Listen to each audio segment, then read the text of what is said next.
Kali ini aku mau ngajakin teman-teman semua untuk berbincang-bincang dan ngobrol-ngobrol santai ngebahas tentang sejarah peradaban Islam di Australia.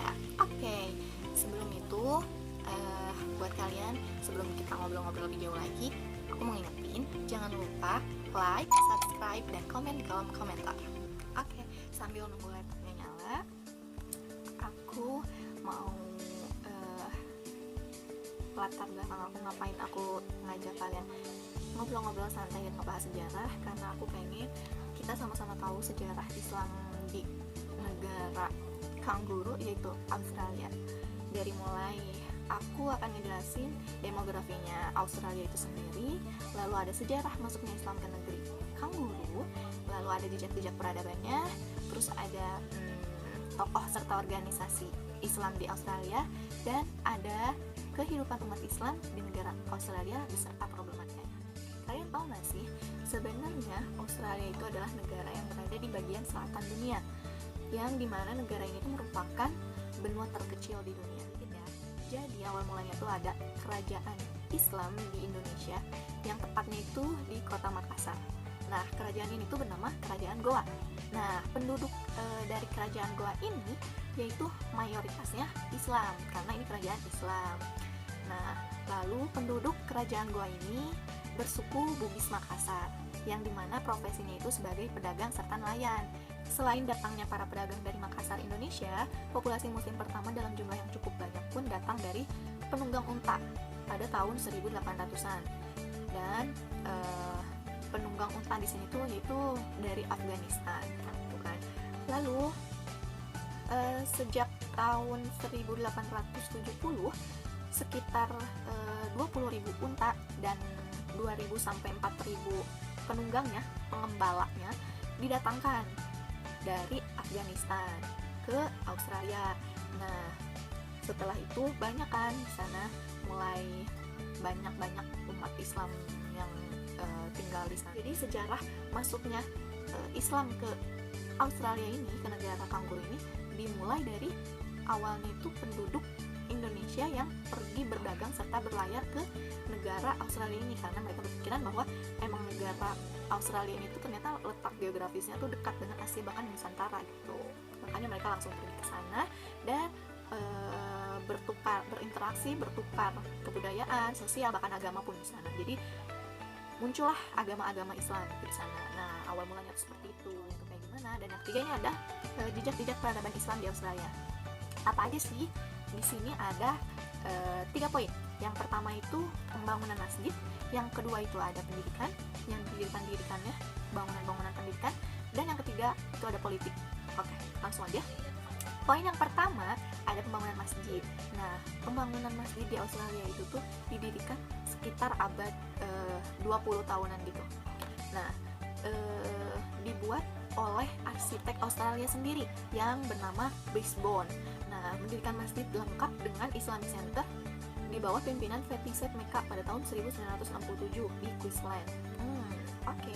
Lalu pada tahun 1970 di Mariba diresmikan masjid yang mampu menampung 300 jamaah, Masya Allah, dengan Imam Haji Abdul Latif. Nah, lalu di kota Surry Hill dibangun Masjid Raya Faisal, dibantu dengan bantuan dari negara Arabia atau Saudi Arabia. Lalu di sini pun dibangun masjid dengan biaya kurang lebih sekitar $900 Amerika Serikat. Oke, lalu yang kedua ada pendidikan. Nah, di pendidikan ini jejak-jejak peradaban Islamnya itu dibangun 3 bangunan pendidikan. Yang pertama itu didirikannya bangunan untuk pendidikan di Brisbane yang bertujuan memfasilitasi orang-orang muslim untuk melaksanakan sholat dan meningkatkan silaturahmi. Nah, kalian tahu nggak sih salah satu pelajarnya itu dari negara mana? Dan kalian pasti kaget banget sih. Ini sangat-sangat apa ya? Luar biasa banget hebatnya ya. Salah satunya itu dari negara Indonesia pelajarnya tuh. Masya Allah banget kan. Nah, nanti kita ada tokoh-tokohnya ya. Kita bahas nanti di next point. Salah satunya tuh pelajarannya tuh ada dari Indonesia. Selain itu ada dari India, Pakistan, Turki, Afrika, Lebanon, dan Australia itu sendiri. Lalu yang kedua, bangunan pendidikan yang didirikan di Goulburn didirikan dengan nama Goulburn College of Advanced Education, yakni pendidikan guru yang telah melahirkan sarjana muda. dan sarjananya tuh lengkap dengan masternya. Oke, yang ketiga, bangunan pendidikan yang didirikan itu ini yang ketiga tuh bukan bangunan, tetapi didirikannya beberapa organisasi Islam. Aku bocorin sedikit ya. Salah satunya organisasi Islam yang terkenal yaitu Federation of Islamic Councils, atau bisa disingkat dengan AFIC. Nah, jejak-jejak peradaban Islam di Australia, selain dari pembangunan masjid, mendirikan bangunan-bangunan serta organisasi Islam, ada juga yang ketiga, politik. Nah, politik ini dimana kepala negara itu dipimpin oleh gubernur jenderal yang mewakili Ratu Inggris gitu kan, dan pemerintahannya itu tuh berupa sistem parlementer sehingga dipimpin oleh perdana menteri. Nah, terdapat 3 cabang pemerintahan. Yang pertama itu ada legislatif. Nah, yang kedua ada eksekutif, dan yang ketiga ada kejaksaan. Ada tokoh dan organisasi Islam di Australia. Kita ke tokoh dulu ya. Oke, sudah tercatat banyak tokoh-tokoh dari kalangan muslim yang memiliki peran penting dalam keberlangsungan negara Australia ini. Oke, misalnya tuh di bidang misalnya politik, hukum, pendidikan, bahkan ekonomi. Dan aku akan menyebutkan salah satunya ya. Oke, yang pertama, ada tokoh yang pertama, beliau seorang laki-laki yang bernama Dr. Kiai Haji Nadir Shah Hussein, yaitu beliau ini warga negara Indonesia yang tercatat sebagai dosen tetap Fakultas Hukum Monash University. Masya Allah, ini adalah tokoh di bidang politik ya. Nama panggilan beliau adalah Gus Nadir. Nah, beliau ini merupakan senior yang memiliki peran penting pada penelitian dan penyebaran Islam di era Australia. Masya Allah ya, ini orang Indonesia loh, warga asli Indonesia yang menjadi dosen tetap di Fakultas Hukum Monash University. Nah, beliau ini berdarah Bugis Bengkulu, yang merupakan putra bungsu dari ulama ternama Indonesia, yaitu Profesor Kiai Haji Ibrahim Hussein. Oke, lanjut ke tokoh yang kedua. Yang kedua ada Maryam Faizadeh. Nah, beliau ini merupakan warga muslim Australia yang lahir di Kabul, Afghanistan. Nah, beliau ini adalah seorang pengacara ternama di Australia. Tuh. Lanjut, tokoh yang ketiga yaitu ada Kamran beserta anggota ekspedisi bernama Ghost. Nah, jadi anggota ekspedisinya itu bernama Ghost. Oke. Kamran ini adalah seorang non-kulit putih dari Afghanistan yang menemukan batu karang besar di daerah Uluru. Jadi Kamran ini adalah berasal dari Afghanistan, namun kulitnya pun itu tidak putih. Tuh. Nah, yang kemudian dinamakan Ayers Rock.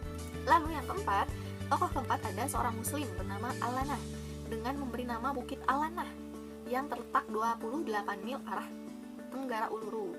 Lanjut, tokoh yang terakhir yang kelima ada Larry Wells, di mana Larry Wells ini seorang pemimpin ekspedisi yang menamai sebuah landmark di padang pasir, yaitu dengan nama Bukit Bejah, dan memberinya sebuah kompas. Ia juga diberi julukan dengan nama Sang Setia. Oke, lanjut ke organisasi Islam di negara Kangguru. Oke. Organisasi yang pertama yang tadi aku udah bocorin yaitu AFIC. Oke. Nah, AFIC ini tuh dibentuk pada tahun 1976. Nah, AFIC ini tuh merupakan bentuk organisasi Islam yang bertaraf nasional yang bertugas melaksanakan koordinasi khususnya dalam menyampaikan dakwah Islam di seluruh wilayah benua Australia. Nah, organisasi ini berkantor pusat di Sydney yang telah melaksanakan kegiatan-kegiatan, misalnya satu, menyelenggarakan prosesi pernikahan sesuai dengan cara Islam. Yang kedua ini membentuk Islamic Council yang berkedudukan di setiap teritori atau negara bagian yang bertugas untuk mengurus berbagai kegiatan Islam di wilayahnya.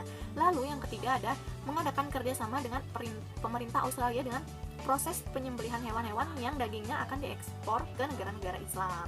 Tuh. Yang kedua ada organisasi Federation of Islamic Societies. Jadi, himpunan ini adalah himpunan masyarakat muslim yang terdiri dari 35 organisasi masyarakat muslim lokal dan 9 dewan Islam negara-negara bagian. Tuh. Yang ketiga, organisasi Muslim Student Association. Nah, ini tuh adalah himpunan mahasiswa muslim yang dimana himpunan ini tuh menerbitkan majalah Al-Manar, yaitu majalah berbahasa Arab, dan Australia Mimaret, yaitu berbahasa Inggris majalahnya itu. Jadi menerbitkan dua majalah, yang pertama itu majalah berbahasa Arab dan berbahasa Inggris. Keseharian umat Islam di Australia itu seperti apa sih? Nah, di Australia umat muslim itu menjadi tulang punggung perekonomian tradisional Australia. Nah, mereka tuh bekerja di pertambangan dengan alat transportasi menggunakan unta. Nah, kenapa menggunakan unta? Karena mereka berpikir bahwa di gurun pasir dan mempunyai suhu tinggi itu tuh tidak mungkin menggunakan kuda untuk sebagai alat transportasi. Maka mereka tuh menggunakan unta untuk sebagai alat transportasi. Penduduk Australia ini pun mereka berdagang juga. Nah, berdagang juga dan mereka tuh berinteraksi juga dengan penduduk asli Australia, yaitu problematika kehidupan umat Islam itu terjadi setelah peristiwa ledakan bom di London pada 7 Juli 2005. Nah, pemerintah negara barat melakukan kampanye untuk memberlakukan undang-undang khusus untuk umat Islam. Nah, di mana mereka tuh mencoba untuk berkampanye. Mereka tuh mencoba untuk memberi opini palsu kepada masyarakat bahwa undang-undang ini tuh bertujuan untuk melindungi serta memerangi bahaya serangan dari terorisme. Padahal ini tuh strategi mereka untuk melemahkan atau menghancurkan Islam di negara barat, yaitu terkhusus di negara Australia. Nah, lalu ada larangan-larangan yang pemerintah itu mengeluarkan kebijakan bahwa seorang pelajar, mau itu mahasiswa atau bahkan pelajar-pelajar yang masih di bawah dari mahasiswa, itu dilarang untuk menggunakan jilbab. Karena kenapa? Karena jilbab itu beliau berpikiran bahwa jilbab ini tuh jadi penghalang gitu. Nah, lalu dari dunia politik, kebijakan pemerintah pun melakukan pengawasan yang amat ketat kepada kelompok-kelompok sosial Islam yang dituduh teroris. Jadi mereka tuh berpikiran bahwa Islam itu tuh adalah teroris. Tuh, makanya mereka membuat kebijakan-kebijakan yang ketat. Jangan salah, umat muslim di Australia ini pun ada yang pengangguran. Nah, ini tuh terjadi penurunan ekonomi di Australia. Jadi dari problematika itu, umat muslim di Australia itu merasa terancam dan mereka tuh tetap bertahan hidup dengan memperjuangkan terus Islam itu di negara kanguru ini. Oke, ngobrol-ngobrol santai kali ini udah selesai. Aku udah ngejelasin gimana sejarah masuknya Islam ke Australia, sampai bagaimana kehidupan di Australia, terus problematika umat muslim di Australia.